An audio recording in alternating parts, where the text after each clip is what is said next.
Great Divorce by C.S. Lewis. That's what we're going to talk about today for a minute. This, C.S. Lewis has lots of different types of books.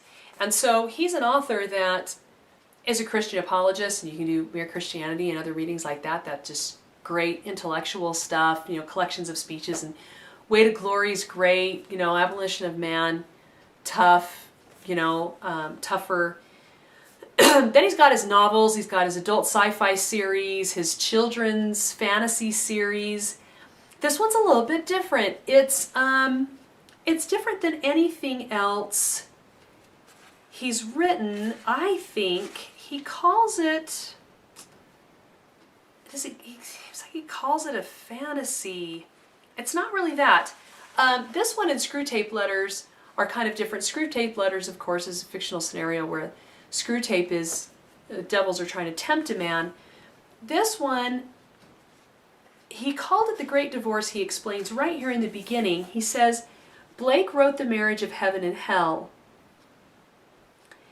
And if I have written of their divorce, this is not because I think myself a fit antagonist for so great a genius, and I'm not even sure what he meant, but in some sense or other, the attempt to make that marriage is perennial. So it's called The Great Divorce because it's almost a rebuttal to The Marriage of Heaven and Hell.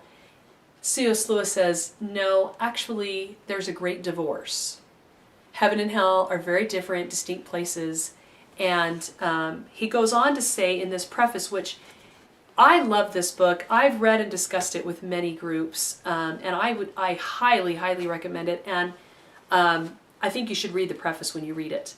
But he goes on to say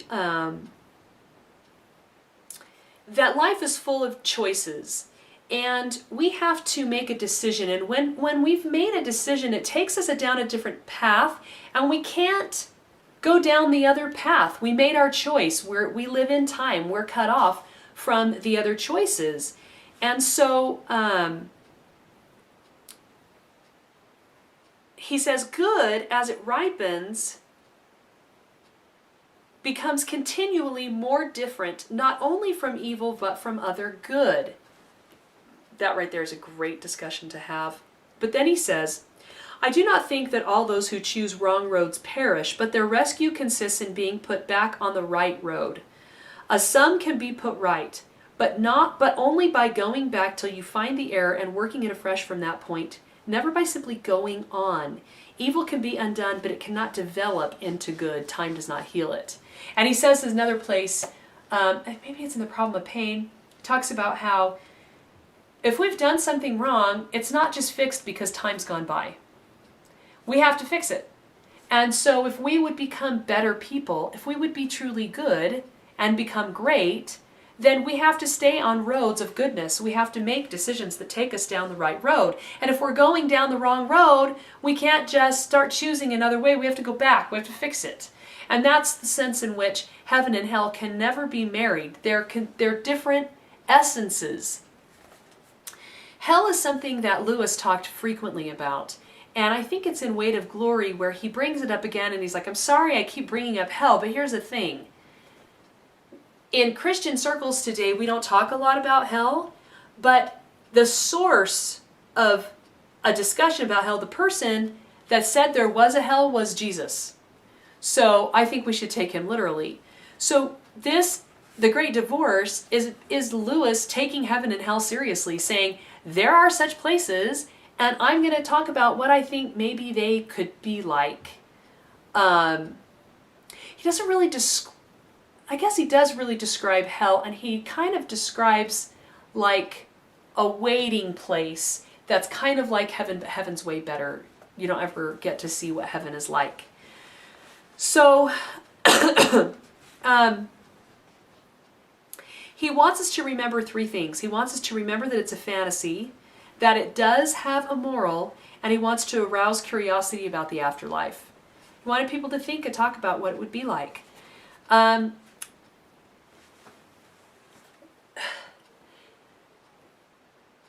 The idea, I don't want to ruin it for you, but the way in which Lewis describes heaven and hell, the first time I read it, as I worked through as I really tried to figure out what it was he was describing, and it kind of came together for me, it was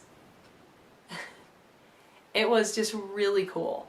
I was like, oh, that's what he's saying. So you begin the story in what you come to see later is hell. But it's not the fire and brimstone stuff.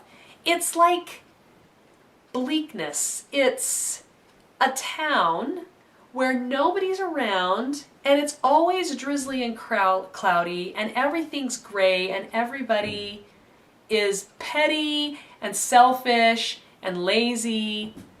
It's not this like a lot of bad guys murdering each other and all that kind of thing. It's really interesting how he presents it. And so you begin the story with the narrator in the line to get on the bus.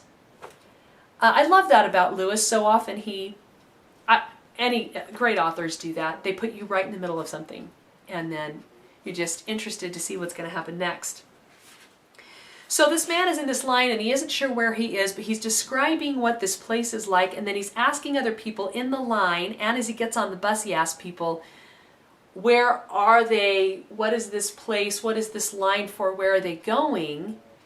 And you come to understand Lewis's idea about who would be in hell, what kind of people would be there. And it's like your neighbors. It might even be you. It's everyday people who are like that, who are petty and selfish. And there's other books. Peck again is one of my favorites here, that talks about evil in ways that we don't usually talk about evil. About evil being the people who become so narcissistic and self-absorbed nobody else is real to them, which goes back to the Leadership and Self-Deception book and arguments of that kind, which would be really interesting to read with this. Another one, you could read the first 2 or 3 chapters of People of the Lie, might be really interesting to read alongside The Great Divorce. Several Leadership and Self-Deception really would be interesting. One of the things I recommend you do as you go through this book is in a book group in your family, with youth, with adults. And I've done this one with youth and adults, and both groups really enjoy it. There are a few concepts that are deep, and there's a little bit at the end when the narrator's talking with his mentor that gets a little bit confusing for younger ages, and so you'll want to talk that through and make sure they understand what's going on. But in this first chapter, when he's standing in the line, this is one of my favorite things to do. Do this as you read through it, and then bring it into your discussion and discuss it, because he describes different types of people. And so I numbered them, and I put, this guy's a martyr, this guy's a codependent, this lady has a pride issue. And it's interesting to put those words on it and talk about it in that way to get a sense of, oh, those would be the characteristics of people. Like if you did that enough, if you became, that was your whole thing, yeah, you wouldn't be a person that would be in heaven. So that's chapter 1. He gets on the bus, he goes up there. He realizes that the people in this waiting station, they're from heaven, and they're trying to get these people that have come up on the bus to go with them up into heaven. And they have all kinds of methods of trying to talk with them and teach them things to try to get them to come. And he and the people that are on the bus are ghosts. And heaven is so real, it's painful. It's hard to walk around because it's so real and hard. And Lewis talks about that in the preface a little bit. But and then each of these chapters, this is a great one to do chapter headings on, to do a little summary of what's talked about in that chapter. You can find it again.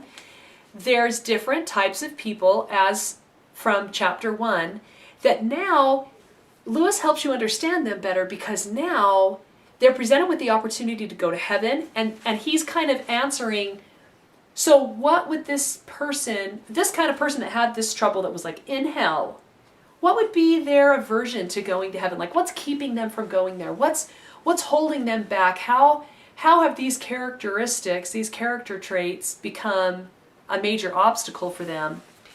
And you see that as they argue with these solid people from heaven that are trying to get them to go, and you see what their difficulties are. There's a guy there who is approached. The guy that comes down from heaven is a murderer who has repented and found God and cleaned up his life. But this other guy was the guy that he worked for, the one that comes up from hell, and he doesn't want to listen to him. And there's an intellectual, and there's a guy who's just a puppet of this other personality. There's all these really interesting scenarios going on as these angels try to convert these ghosts. And then at the end, this mentor that the narrator runs into, he spends more and more time with them, and this mentor explains some of what's going on and answers some of his questions so that the reader gets those questions answered. I don't think Lewis wanted this to be definitive. I just think he wanted, like he says, I want to promote conversation about the afterlife and about heaven and hell. I think we should be talking about it. Christ said it was real. I think we should pay attention to that and think about it and talk about it. And so I think I wanted to start a conversation, and it's a great conversation starter to just think about what are they like? What's it like there? What's it like when we die? What kinds of people would be certain places? Just all those things that he brings up, and then different things. Like when he's talking to the intellectual, and he tells him, he's supposed to be this God-fearing guy that